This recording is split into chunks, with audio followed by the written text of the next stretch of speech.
நாகநந்தினி வணக்கம்ங்க. வணக்கம் சார். வணக்கம். உச்சநீதிமன்றத்தினுடைய தீர்ப்புக்கு பிறகு இப்படியான ஒரு தீர்மானத்தை கொண்டு வரணும் அப்படிங்கிற முடிவுக்கு தமிழ்நாடு அரசாங்கம் வந்ததா, இல்லை இப்படி ஒன்றை கொண்டு வந்தாக வேண்டிய காலகட்டாயத்துக்கு இருக்கிறோன்ட்டு இது முன்கூட்டியே எடுக்கப்பட்ட முடிவுகள் தானா இது? ஏன்னா இது உடனடியாக எடுத்த இது மாதிரி எங்களுக்கு தெரியல, அதனால கேட்குறேன். முதல்ல நான் இதுல இருந்து துவங்கலாம்னு நினைக்கிறேன் சார். இயற்றலும் ஈட்டலும் காத்தலும் காத்து வகுத்தலும் வல்லது அரசு அப்படின்னு தான் சொல்லுவாங்க. அதுக்கு தகுந்தார் கோட்பாடு தான் இன்னைக்கு திராவிட முன்னேற்ற கழகம் முன்னெடுத்திருக்கு.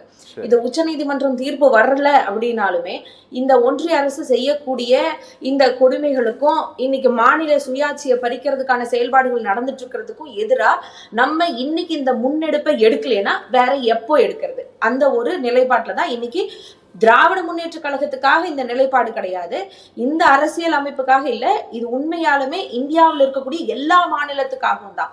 இப்போ உண்மைக்கும் சொல்ல போனா இந்தியா அப்படிங்கிறதே அறிஞர் அண்ணா அவர்கள் அழகா சொல்லுவாரு, பல மாநிலங்கள் ஒன்றிணைந்தது தான் இந்திய அந்த துணை கண்டமே. அப்படி இருக்கும்போது அந்த மாநிலங்களுக்குன்னு சில உரிமைகள் இருக்குல்ல, அந்த உரிமைகள் இன்னைக்கு முற்றிலுமாக பறிக்கப்பட்டுட்டு தான் வந்துட்டு இருக்கு.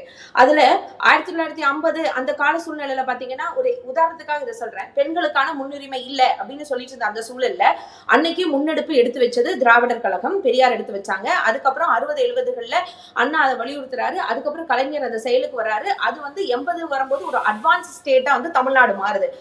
இந்த விஷயம் எதுக்காக நான் சொல்றேன்னு சொன்னா, இவங்க நாடகம் அப்படின்னு எல்லாம் சொன்னாங்கல்ல, இவங்க ஒரு நாடகம் நடத்துறாங்க. இது எங்கேயுமே நாடகமா இல்ல, இது நாடு முழுவதும் அமல்படுத்துறதுக்காக முதல் முன்னெடுப்பா என்னைக்குமே எல்லா விஷயத்தையும், அதாவது சமூக நீதி கோட்பாடாக இருந்தாலும் சரி, கல்வி, மருத்துவம், சுயமரியாதை, சுயாட்சி அப்படிங்கறதெல்லாம் வெறும் பேச்சுல மட்டும் இல்ல, திராவிட முன்னேற்ற கழகம் தொடர்ந்து முன்னெடுத்துட்டு வந்துட்டு இருக்கு. அதுலதான் ஐயா கலைஞர் அவர்கள் அன்னைக்கு மைய மாநில உறவு அப்படின்னு தொடர்ந்தது, இன்னைக்கு ஒன்றிய மாநில உறவு அப்படின்ற அளவுக்கு, அதை பத்தின ஆய்வு அப்படிங்கிற அளவுக்கு இன்னைக்கு வந்து சேர்ந்திருக்கு. அதை முதல்ல இங்க இருக்கவங்க எல்லாரும் புரிஞ்சுக்கணும். ஃபர்ஸ்ட் அது எல்லாத்துக்கும் மேல ஃபர்ஸ்ட் ஒன்றிய அரசுனா அவங்களுக்கு என்ன வேலை இருக்குன்னு பாக்கணும் சார். அவங்களோட வேலை மண் சார்ந்து, மாநில அரசு அப்படிங்கிறது மக்கள் சார்ந்து. அப்போ மண் சார்ந்து அப்படின்னு பார்க்கும்போது அவங்க போய் வெளியுறவுல என்ன பிரச்சனை இருக்கு, நம்மளுடைய நாட்டை எப்படி காப்பாற்றணும், ராணுவத்தை எப்படி கட்டமைக்கணும், நம்மளுடைய நாட்டினுடைய உள்கட்டமைப்பு எப்படி இருக்கு, இன்டர்நேஷனல் லெவல்ல என்ன பிரச்சனையோ அதை பேசணும். அதை விட்டுட்டு இங்க வந்து கல்வி, மருத்துவம், சுகாதாரம்னு சொல்லி மக்களுக்கு தேவையான அடிப்படை விஷயங்களை செய்யறதுக்கு மாநில அரசு இருக்கு. ஆனா அதனுடைய உரிமைகளை பறிக்கிற மாதிரி இவங்க செய்யக்கூடிய இந்த செயல்பாடுகள் தேவையற்றது. ஏன்னா அவங்க என்ன வேலை செய்யணுமோ அதை செய்யல. இப்போ முன்னாடி வெங்கடேசன் சார் அவர் பேசும்போது கூட சொன்னாரு பாருங்க, PM ஸ்ரீ அதுல சொன்னதை தான் நான் இன்னைக்கு வந்து முதல்வர் அவர்கள் செஞ்சுட்டு இருக்காரு. அப்படி எல்லாம் கிடையாது. சரி, அப்படியே இருக்கட்டுமே. அப்படி இருந்தா நான் உங்ககிட்ட ஒரு விஷயம் கேட்கறேன். 2020லயே இந்த திட்டத்தை எல்லாம் கொண்டு வந்துட்டாங்க. நல்லா பிஜேபி நல்லா ஆளக்கூடிய மாநிலங்கள் சில இருக்குல்ல, அங்கெல்லாம் இந்த திட்டத்தை நிலைப்படுத்தி காமிச்சிருக்கிறாங்களா? உண்மையாலுமே அவங்க சொன்ன கோட்பாட்டுல இது நடக்கல. இன்னைக்கு இந்தியா மட்டும் இல்ல, உலக நாடுகளே பாராட்டக்கூடிய அளவுதான் நெறியாளர் சொன்ன மாதிரி உலகமே பாராட்டக்கூடிய அளவுதான் இன்னைக்கு நான் முதல்வர் திட்டம் எல்லாமே இருக்கு. இவங்க PM ஸ்ரீன்னு சொல்லி நாங்க கட்டி வச்சிருக்க பள்ளிக்கூடத்தை, நல்லா போயிட்டு இருக்கக்கூடிய பள்ளிக்கூடத்தை, எங்க குழந்தைங்க நல்லா வந்து படிச்சுட்டு இருக்க அந்த பள்ளிக்கூடத்துல ஸ்டிக்கர் ஓட்டுற வேலையை வந்து இவங்க செய்யறேன்னு சொல்லுவாங்க. அதையும் நாங்க ஒத்துக்கணுமா? சரி, எங்க ஊர்ல ரோடு சரியா இருக்கா, பைப்ல குழாயில தண்ணி நல்லா விழுதா, டியூப்லைட் நல்லா எரியுதா, மக்களுக்கு தேவையான அடிப்படை விஷயங்கள் போய் சேருதா, இதையெல்லாம் பாக்குறதுக்கு மாநில அரசு இருக்கு, அதுல இருக்கக்கூடிய உள்ளாட்சி நகராட்சிகள் இருக்கு. மத்திய அரசு என்ன பண்ணணும், ஒன்றிய அரசு என்ன பண்ணணும்? இன்னைக்கு ட்ரம்ப் உலக நாடுகளே வியக்கக்கூடிய அளவுல, அதிர்ந்து போக அளவுல நிறைய விஷயத்த போட்டுட்டு இருக்காங்க. அதற்கு ஒன்றிய அரசினுடைய நிலைப்பாடு என்னன்னு கேட்டா அது தெரியாது. ஆனா மாநில உரிமைகளை பறிக்கிற மாதிரி, அதுவும் இப்ப கல்வியில தொடங்கி இன்னைக்கு மருத்துவம், சட்டம், இன்னைக்கு நிதி பகிர்வு வரைக்கும் வந்து நிக்கிறாங்க. இதுல இன்னொரு விஷயம் சொன்னாங்க, GST திமுக தான் ஆதரவு தெரிவிச்சிச்சு. யார் சார் சொன்னா திமுக ஆதரவு தெரிவிச்சாங்கன்னு சொல்லி? 1 ஜூலை 2017 தான் GST வந்து அமல்படுத்துறாங்க. அன்னைக்கு அது ஓகே ஆயிடுச்சு. அன்னைக்கு தமிழ்நாட்டுல ஆட்சியில உட்கார்ந்து இருந்தது அதிமுக அரசு, திரு எடப்பாடி அவர்கள் தான் உட்கார்ந்துட்டு இருந்தாரு. அப்போ அவர்கள் காலத்துல இது வந்து ஓகே ஆகி அமலுக்கு வந்துருச்சு. அப்போ அன்னையில இருந்து இன்ன வரைக்கும் நம்ம நிதியை வந்து அதிகப்படுத்திருக்கோம். இன்னைக்கும் அவங்க போகும்போது அத்தனை கடன்ல விட்டுட்டு போனாங்க. இன்னைக்கு நம்ம அந்த கடனை எல்லாம் சரி கட்டி இன்னைக்கு மாநிலத்திலேயே தொழில்துறையிலும் சரி, கல்வியிலும் சரி, பொருளாதார வளர்ச்சியில் எல்லாத்துலயும் முதன்மை மாநிலமா இன்னைக்கு தமிழ்நாடு வந்திருக்கு. இன்னொரு விஷயம் புரிஞ்சுக்கோங்க, தமிழ்நாடு இந்திய அளவுல ஏதோ வளர்ந்து வர மாநிலம் அப்படிங்கிற பட்டியல 24-25 இடத்துல இருந்தா எங்க தலைவர் மு.க. ஸ்டாலின் ஐயா அவர்கள் சொல்றதை இந்த இந்திய நாட்டுல இருக்க மற்ற மாநிலங்கள்லாம் வியந்து கேட்காது. இன்னைக்கும் தமிழ்நாடு முதன்மை மாநிலமா பொருளாதாரத்துல இருக்கிறதுனாலதான் ஸ்டாலின் ஐயா சொல்றத எல்லா மாநிலங்களும் வியந்து பார்க்குது, அதன் பின்னாடி நடக்கணும்னு நினைக்குது. இதுல ஒரு முக்கியமான ஒரு விஷயம் சொல்லணும், இந்த மட்டும் சொல்லிடுறேன். அதாவது ஸ்டாலின் ஐயா அவர்கள் சட்டமன்றத்துல பேசும்போது ஒரு விஷயத்தை குறிப்பிடுறாரு, இது தமிழ்நாட்டுக்கு மட்டும் இல்ல அப்படிங்கிறதுக்கு இது ஒரு சிறந்த ஒரு குறிப்பா இருக்கும். குஜராத்திலிருந்து நார்த் ஈஸ்ட், அதாவது கௌதாரி வரை, அதே மாதிரி காஷ்மீரிலிருந்து கேரளா வரை அப்படின்னு. இதுக்கு முன்னாடி வரைக்கும் என்ன சொல்லிட்டு இருந்தோம், காஷ்மீர்ல இருந்து கன்னியாகுமரி வரைன்னு சொன்னோம்.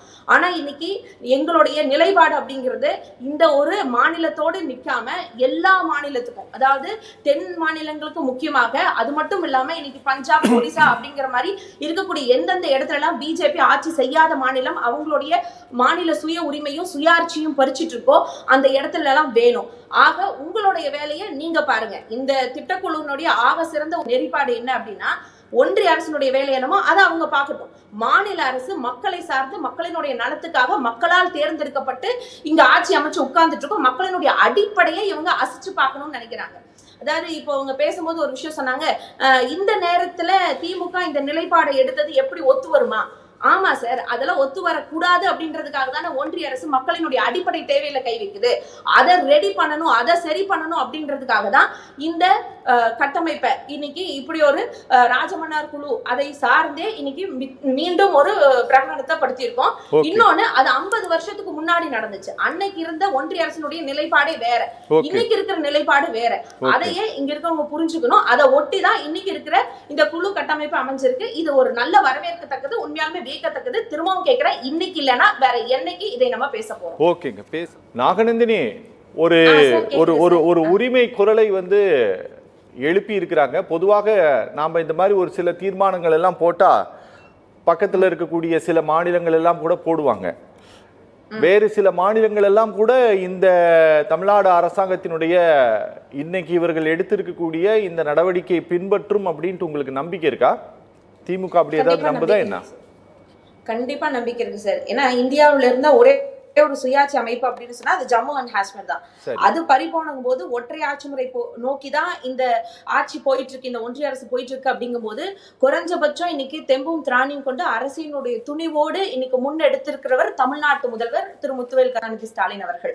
அதனால இன்னைக்கே பாத்தீங்கன்னா பஞ்சாப் இதை ஒட்டி கிட்டத்தட்ட 30-40 ஆண்டுகளுக்கு முன்னாடி இந்த மாதிரி முன்னெடுப்பை எடுத்துட்டு தான் இருந்திருக்கு. அதுக்கு ராஜமன்னார் குழுல இருந்து கூட அவங்க வந்து ஒத்திசைவை எடுத்துட்டு தான் இருந்திருக்காங்க.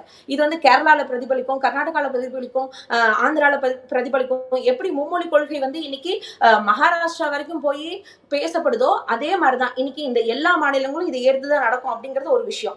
இன்னொன்னு, ஒரு சில விஷயம் கேட்கிறாங்க, முன்னாடி போட்டிருந்த அந்த குழுவின்படியே சுயாட்சி முறைப்படியே நீங்க அதை எடுத்து இதுல வந்து சேர்த்தி பண்ணலாம்ல, அதனுடைய சஜஷன் எடுத்து வச்சே பண்ணலாம்ல அப்படின்னா, அன்னைக்கு இருந்த அரசியல் சூழ்நிலை வேற, இன்னைக்கு இருக்கிற சூழ்நிலை வேற. அன்னைக்கு இருக்கிற ஒன்றிய அரசு அப்பவும் மாநில அரசுக்கு எந்த விதமான ஒரு பிரச்சனையை கொடுத்துட்டே இருந்தாலும் அது இந்தியன் கான்ஸ்டிடியூஷனுக்கு அடிப்படையில தான் இருந்துச்சு. ஆனா இன்னைக்கு இருக்கக்கூடிய ஒன்றிய அரசு இந்தியன் கான்ஸ்டிடியூஷனையே வேண்டாம், நாங்க ஒரு புது கான்ஸ்டிடியூஷனை எழுதுறேன் அப்படின்னு தானே உட்கார்ந்துட்டு இருக்கு. அதுதான் இன்னைக்கு இருக்கிறது பிரச்சனையா இருக்கு. இப்ப இந்த பிஜேபி அரசு அப்படின்னு பாத்தீங்கன்னா இந்து ராஷ்டிரம் அப்படிங்கிற ஒரு விஷயத்தை கொண்டு வந்து அவங்க என்ன சொல்றாங்க, ஓப்பனா சொல்றாங்க, அதாவது இந்தியாவுல 200 ஜனப்பிரதங்களை நாங்க பிரிக்க போறோம், அதுல இருந்து ஒன்றிய அரசுல இருந்து ஏஜென்சி மாதிரி ஒவ்வொருத்தரும் அனுப்ப போறோம், லைக் இந்த ஆர்னர் ரவி மாதிரி ஒருத்தர் அனுப்ப போறோம். எங்களுக்கு எதுக்கு தனி மாநிலம், நீங்க எல்லாம் ஏன் மொழிவாரியா பிரிஞ்சிருக்கிறீங்க, உங்களுக்கு எல்லாம் எதுக்கு முதல்வர், எல்லாருமே எங்களுக்கு கீழே வாங்க, நாங்க சொல்றது கேட்டு நடங்க அப்படின்னு இவங்க சொல்ற அந்த விஷயத்த தகர்த்து எறியறதுக்காக தான் எங்களுடைய மாநிலத்தினுடைய சுயாட்சி எங்களுக்கு வேணும். இன்னைக்கும் பாத்தீங்கன்னா கர்நாடகா அவங்களுடைய மாநில கொடியை அவங்க வச்சிருக்கிறாங்க. சோ அது வந்து அவங்களுடைய சுய உரிமை. அதே மாதிரிதான் தமிழ்நாடு இன்னைக்கு இந்த முன்னெடுப்பை இன்னைக்கும் சொல்றேன், இப்பவும் சொல்றேன், இது திராவிட முன்னேற்ற கழகத்துக்காகவோ இல்ல எங்களுடைய ஒரு கட்சிக்காக ஆதரவுக்காகவோ இது கிடையவே கிடையாது. இன்னைக்கு ராஜமன்னார் குழு வந்து ஒரு அமைப்பு அன்னைக்கு அமைச்சாரு கலைஞர் அவர்கள் அப்படின்னு சொன்னா அதை ஒத்தி இத்தனை கால வருடமா நிறைய விஷயங்கள் சுயாட்சிக்காக பேசப்பட்டு தான் வந்துட்டு இருக்கு இந்த இந்திய அரசியல் அமைப்புல. அதே மாதிரிதான் இன்னைக்கு எடுத்திருக்கக்கூடிய இந்த மாநில சுயாட்சிக்கான இந்த குழு அமைப்பும் தொடர்ந்து பேசப்பட்டுட்டே வரும். இதற்கு இன்னைக்கு வெளிநடப்பு செஞ்சிருக்கிறாங்க இல்லையா, நம்மளுடைய திராவிட கொள்கையை தாங்கி பிடிச்சவங்களா இருக்கக்கூடியவங்களே, அவங்க கிட்ட நான் ஒரு விஷயம் சொல்லணும் அப்படின்னு பார்த்தா, சேர்க்க சரியில்லை சார். இன்னைக்கு எங்க சேர்ந்திருக்காங்களோ சேர்த்தாங்களோ அங்க சேர்க்க சரியில்லை. அதனால இன்னைக்கு அவங்க வெளிநடப்பு செஞ்சிருக்காங்க.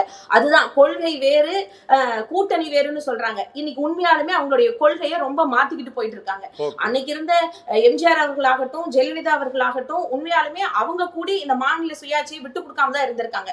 ஆனா இன்னைக்கு இந்த மாநில சுயாட்சியை முதன்முறையா முன்னெடுத்து வச்சு, அதாவது எல்லா மாநிலங்களுக்கும் முதன்மையாக இருந்து ஒரு எடுத்துக்காட்டா திகழக்கூடிய தமிழ்நாட்டுக்கு இன்னைக்கு தமிழ்நாட்டில் இருக்கக்கூடிய ஒரு பிரதான எதிர்க்கட்சியா இருக்கக்கூடிய அவர்கள் இதற்கு ஒத்திசைவு தரல அப்படிங்கிறது மக்களிடையே மிகப்பெரிய ஒரு அதிர்ச்சி ஏற்படுத்தும். இது 2026 தேர்தலையும் அது பிரதிபலனா தான் அமையும். உண்மைக்கும் சொல்லப்போனா ஒன்றிய அரசு என்ன சொல்லுது, இந்திய அரசியல் அமைப்பை மாத்தணும் அப்படின்னு சொல்லுது. நாமளும் அதை தான் சொல்றோம். ஆனா அவங்க நெகட்டிவா மாத்தணும்னு சொல்றாங்க. ஆனா நம்ம அதை பாசிட்டிவா மாத்தி தேர்வு செஞ்சப்பட்ட மக்களுக்கு ஏதாச்சும் ஒரு நல்லதை கொண்டு போய் சேர்த்தணும்னு நினைக்கிறோம். அந்த நிலைப்பாட்டில் தான் இன்னைக்கு திராவிட முன்னேற்ற கழகம் திரு முத்துவேல் கருணாநிதி ஸ்டாலின் அவர்கள் முன்னெடுத்து வச்சிருக்காங்க. இதை தொடர்ந்து தென் மாநிலங்கள் மட்டும் கிடையாது, ஒட்டுமொத்த இந்திய மாநிலங்களும் கைகோர்த்து நிற்கும். எந்தெந்த மாநிலத்துக்கு சுயமரியாதை வேணும்னு நினைக்கிறதோ அத்தனை மாநிலங்களும் இதை கைகோர்த்து தான் நிற்கும். இது எல்லா மாநிலத்துக்கும் ஒரு முன்னுதாரணமான ஒரு குழுவா அமையும் அப்படிங்கிறத தெளிவுபடுத்திக்கிறோம். ரொம்ப நன்றி.